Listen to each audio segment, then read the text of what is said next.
Levani Damuni has suffered a potential season-ending injury. We will be breaking that down, what it means for the linebacker room, as well as talking about all the latest reports from Utah spring football and talk about Utah men's basketball season coming to a close in the NIT against Indiana State. All that on today's Locked On Utes. You are Locked On Utes, your daily podcast on the Utah Utes. Part of the Locked On Podcast Network. Your team every day.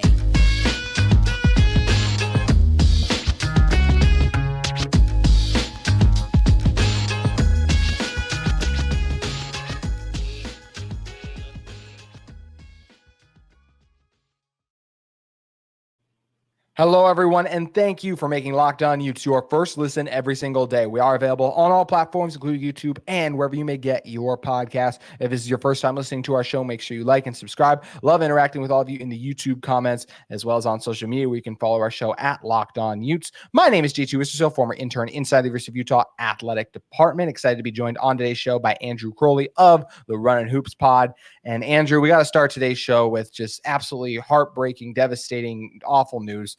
Coach Whittingham, according to Steve Bartle of UteZone.com, Steve tweeted this out saying that Coach Whittingham shared that Levani Damuni has suffered what will likely be a season-ending lower leg injury. As soon as I read that, my heart just breaks for Levani. I mean, it's April, and this is obviously a very severe ending injury. If Coach Whittingham, who we know does not like to disclose a lot about injuries, like that shows us the severity of it, that he will already likely miss the entire season. And you're talking about a guy who came back for another season. We were talking about how loaded this linebacker room was. He did such a great job filling in for Lander Barton. By all accounts, is a great guy, a leader on this team, and they might be without him. It's a huge loss on the field and off it as well for those leadership capabilities that he has, Andrew. And once again, my heart just breaks for the player as well, who's put so much into Utah in just the year and a few months he's been up there. Yeah, just terrible news to come out of spring ball. I mean, you know, it's funny. We talk all the time about, oh, gosh, why are they putting all these guys in bubble wrap? Why are they making them not live? And then you see a situation like this happen, and you understand why they do that with a guy like Cam Rising, with a guy like Brant Keithy. Yep. And so, yeah, your heart just goes out to Damuni. And you know, if you want to put a silver lining on it, if as a Utah fan, you know, they're going to have plenty of time to, ramp up another linebacker. But other than that, there's no positive spin on this one.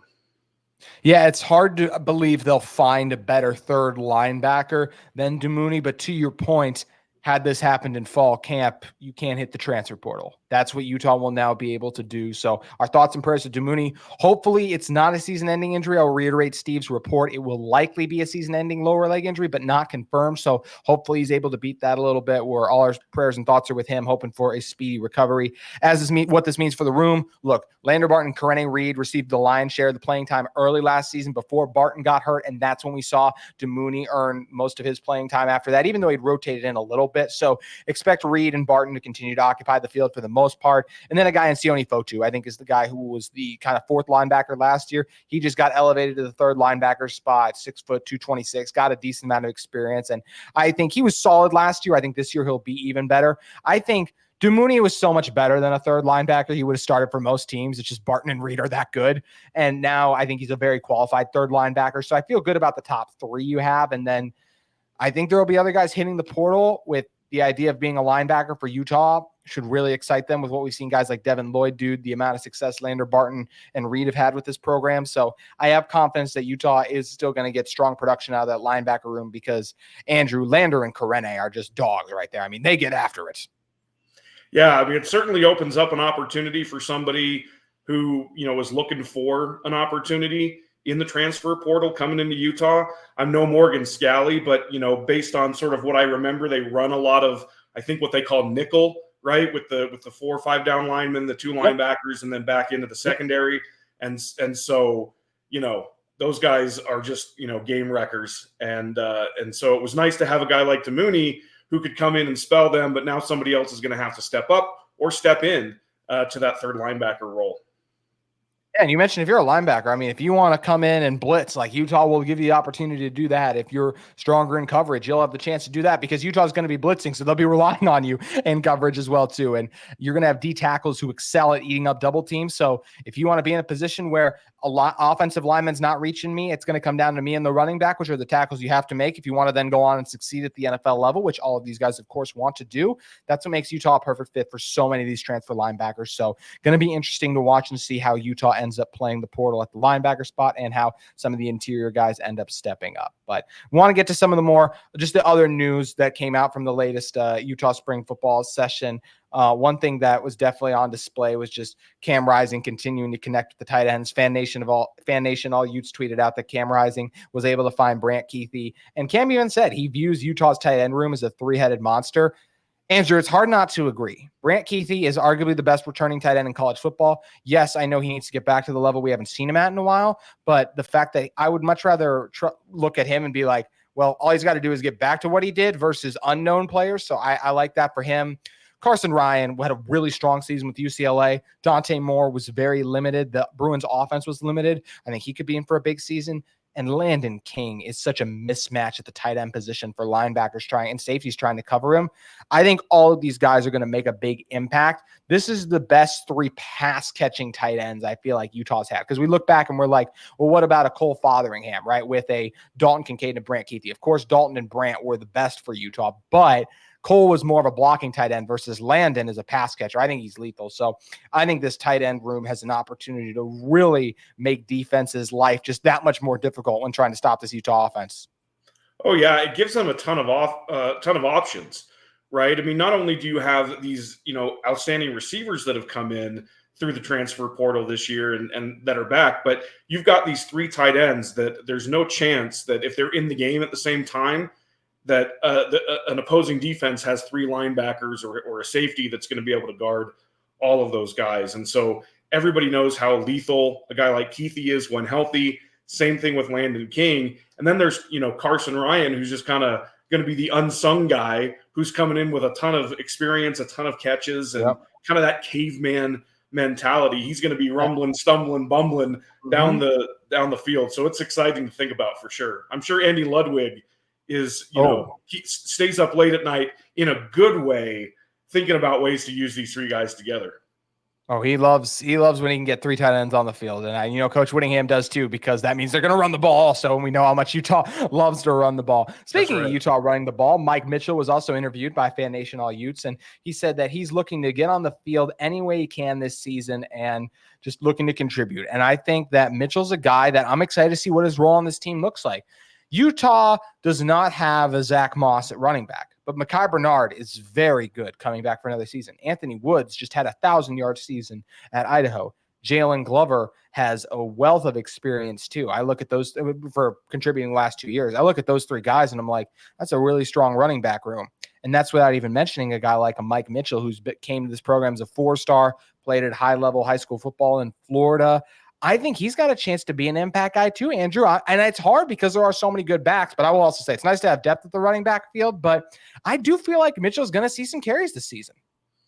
Yeah, for sure. I mean, you look at the running back room and you're right. There's no bell cow running back this year, but I think that we're also kind of going away from that in college football in general and even in the NFL, right? How many fantasy football players out there have been frustrated by these 2-3-headed monsters? Or some guys vulturing carries at the goal line. I think you're going to see that too in the Utah backfield. Like you're never going to know who's going to get the end zone touches, but at the end of the season, you're going to have guys with 3-4 touchdowns because that's how spread out it's going to be. And I don't think we even mentioned.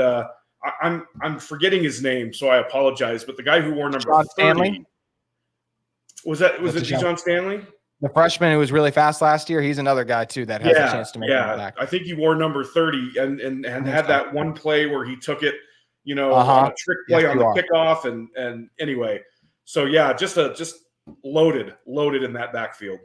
Yeah, if I remember recently from an interview, I think Witt or maybe it was Mekhi Bernard, like one of them said that was one, like he's the fastest, maybe him and someone else are like the fastest guys on the team. So you know that Utah is also going to try to contribute and get them the balls in different ways. We saw how well it worked for Utah giving Sione Vaki the ball in the various packages they threw out there. So excited to see how the running back room develops and excited to see and interested to see what else we could to learn about this team over the course of spring ball. But want to shift to basketball coming up because the men's basketball team fell to Indiana State. We got to talk about that game and the type of season that the Running Utes had. But first, want to talk to you guys about one of the sponsors of our episode of Locked On Utes today.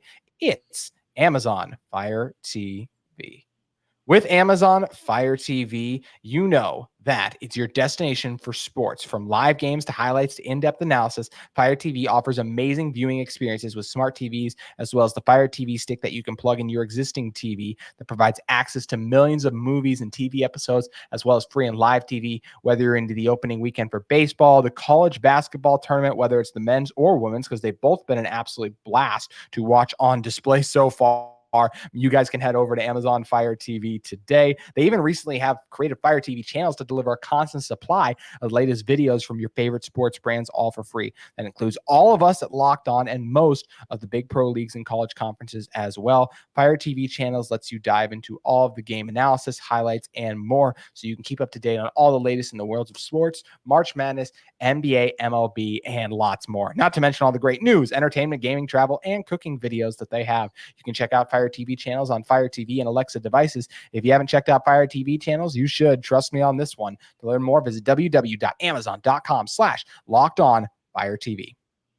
Andrew, you've done a great job covering the Runnin Utes all season long on the Runnin Hoops pod. And unfortunately, we now have no more games to cover because their season came to a close. Still crazy. I know it was the NIT, but Utah was one of the last 8 men's basketball teams standing. As I said, I know it was the NIT. The season was a disappointment in the end by not making the tournament, but to make it this far in the NIT was still a big thing. And yes, it didn't go well against Indiana State. And we'll talk about some of the big picture things here in a moment or in the second segment. But as it pertains to this game, I mean, Andrew, I think you said it best when we were talking pre-show. It's hard to win when you give up 100 points, especially 56 in the second half. Yeah. I mean, and it was the stuff that sunk them all year, that sunk them in this game. Defense, rebounding, open shots, open threes. You know, Indiana State was a tough guard. Lots of really good guard play. They left Robbie Avila, or Steph Blurry, as they call him, Milk Chamberlain, as they call him. Abdul-Jabbar. I like that one. You got it. Yeah, they left him wide open a couple of times early, really let him get into a rhythm. Indiana State runs an offense that's actually similar to the Utah women's team, where it's either, shots at the basket or three-pointers, right? There's no mid-range in their game, and they really just took it to Utah all night long, and Utah had a lot of answers, but didn't have enough answers at the end of the day. I still can't believe, and that was great, a great breakdown. I can't believe Utah made 17 three-pointers and lost this game, Andrew. That's mind-boggling. Yeah, well, and it's what's even more mind-boggling is that Indiana State only made 12 because it felt like they made about 30. Yeah.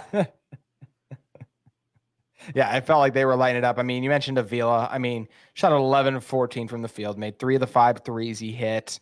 And even if obviously Conwell going 4 of 11, he had 27 points in this one. Carlson had 17 for Utah, 28 for Davon Smith, who just continues to shine for this team. And it'll be fascinating to see what the transfer market always looming. So are they going to be able to retain Davon? That'll be a conversation for a future show too. But so tough. And it's just disappointing too that it comes. Now I will say Indiana State, obviously this was a shorter game for them. So I'm going to call it a neutral site. It wasn't as much of a neutral site game, of course, but still, either way, neutral site on the road. That's where it also sucks, is just to see this team continue to fall short away from the Huntsmen, because they took care of business in the NIT inside the Huntsmen, we know, Andrew.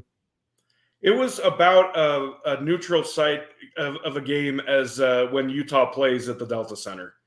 Yeah, that's how neutral it was. I mean, that crowd was popping, and what was amazing to me was, a lot of crowds don't get into the game until the lead balloons out to like 10 or 15 or whatever. Then they really, like at Arizona, then they really start to jump at you. These Indiana State fans, they were getting after Utah after like a 3-point lead or a 5-point lead. I mean, they were really, really trying to bury the Utes, from a crowd standpoint early on. And I think it led to some defensive breakdowns. It led to some offensive breakdowns. They lost the rebounding battle. Indiana State just brought the fight a little bit more in this one than the Runnin Utes.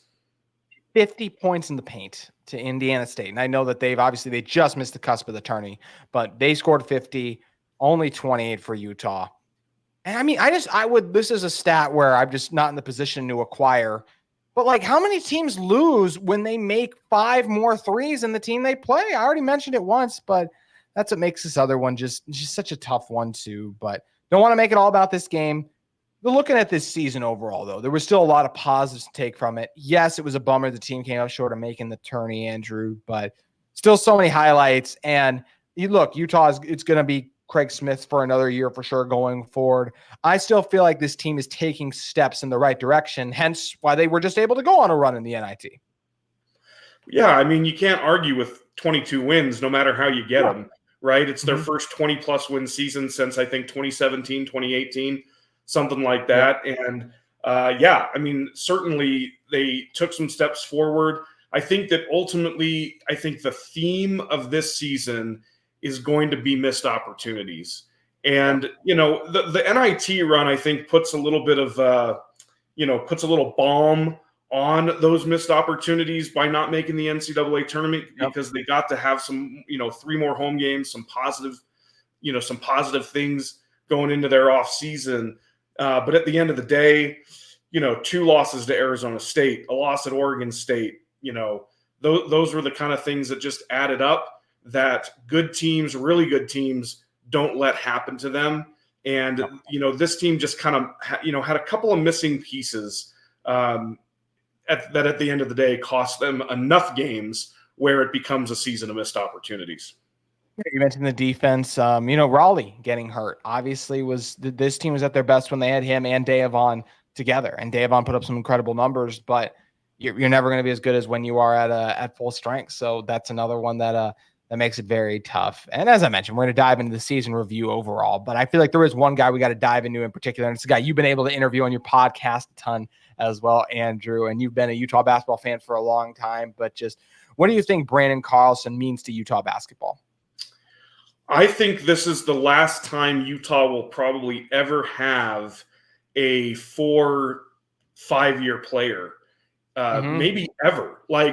Just with the transfer portal being what it is and player mobility being what it is, unrestricted free agency at the end of every season being what it is. I think it's the last time we see a guy that commits in high school and stays the entire way. As far as, his play on the court, I mean, I think I've got this number right. 1,874 career points, finishes as the 5th all-time leading scorer. He owns the shot blocks record. He's like the only player in Pac-12 history to have eclipsed, again, this is off the top of my head, right? But 1,800 points, over 200 blocks, over 200 rebounds or 500 rebounds. I mean, something like that, right? His numbers are just staggering. He's not going to get his jersey retired, but he is still going to go down as an all-time Ute because he's been the centerpiece of teams that have kind of navigated Utah through some really, really muddy waters. And I think it's his leadership, his heart, his toughness, all of that stuff's going to be really, really hard to replace. You said loyalty. I think that's a huge thing that comes to my mind. And you talked about the transfers and how rampant that can be. Stayed at Utah for a long time. I think that's really valuable. Andrew, I was a sophomore in college when Branden came back. I remember interviewing him, talking about how he dunked on Jabari Parker. And I think he showed me the video that day or something like that, all those years ago, back when I was in the department. And now we're at this point like that. And I mean, just what a resume, what a career. Hats off to him as well. And if you guys do want to hear, I know they're a little bit in the past now, but Andrew has a ton of interviews he did with Branden throughout the season as well, too. I would highly encourage you guys to go over and check those out on the Runnin Hoops podcast. So tough to say goodbye to Branden, but there's a lot to talk about this Utah team, not just the season, but what's to expect next. That's what we're going to be talking about in the Runnin Utes in one moment. But first, I want to talk to you about one of the sponsors of our episode of Locked On Utes today. It's our great friends at FanDuel Sportsbook. The sports calendar is loaded, and FanDuel makes it even more exciting to get in on the action because right now, new customers get $200 in bonus bets with any winning $5 bet. That's $200 you can use to bet on the tourney, MLB, NBA, NHL, and so much more. So you can visit FanDuel.com/lockedon and make your first bet a big win. FanDuel, America's #1 sportsbook. And Andrew, as we look ahead to this coming weekend, it's a great slate of March Madness games on both the men's and women's side. How do you think it's all going to shake out? Oh, man. DJ Burns against Zach Edey in one semifinal. That's just going to be an incredible battle because I don't think Zach Edey's really faced anybody this season, or not this season, but this postseason that is really his match from a size standpoint. And, you know, one of the things I've observed is, you know, guys like DJ Burns, Eddie Lampkin, even Robbie Avila to a certain extent, right? Like guys that can kind of muscle their way in have really impacted the tournament in a big way. And then in the other semifinal, you've got one of the most dominant big teams.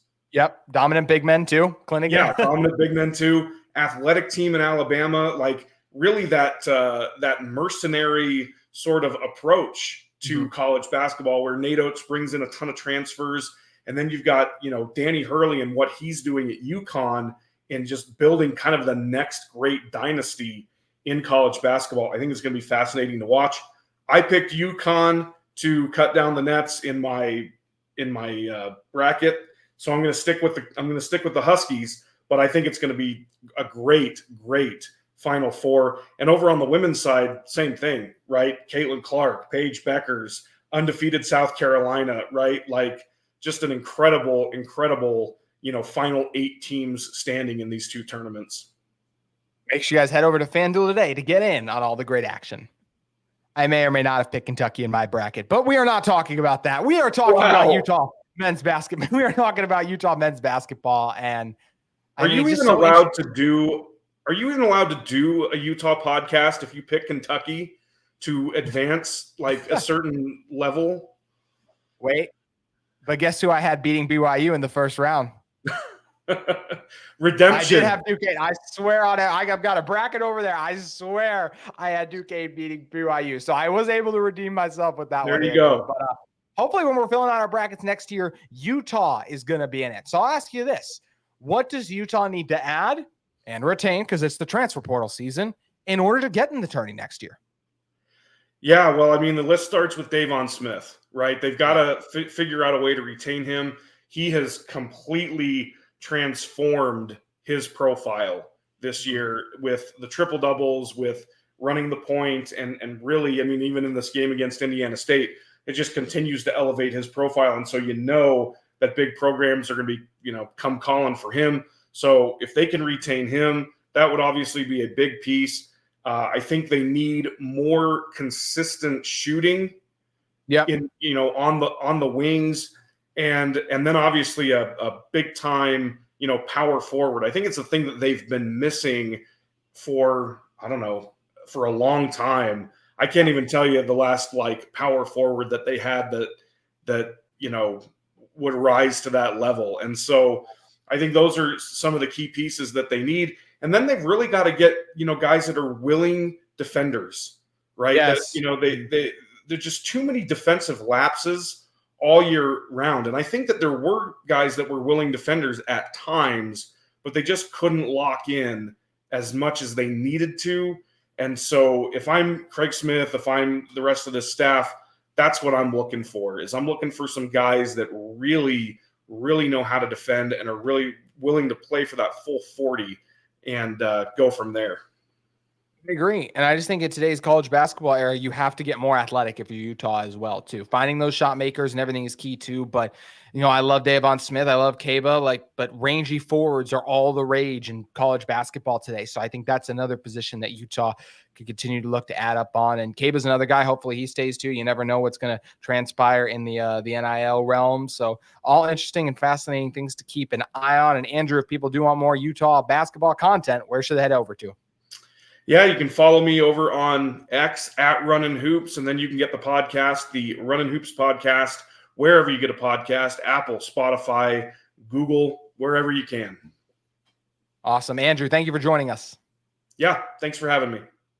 That's going to do it for today's edition of Locked On Utes. We'll be back with you tomorrow talking more things Utah athletics related. We look forward to seeing you then.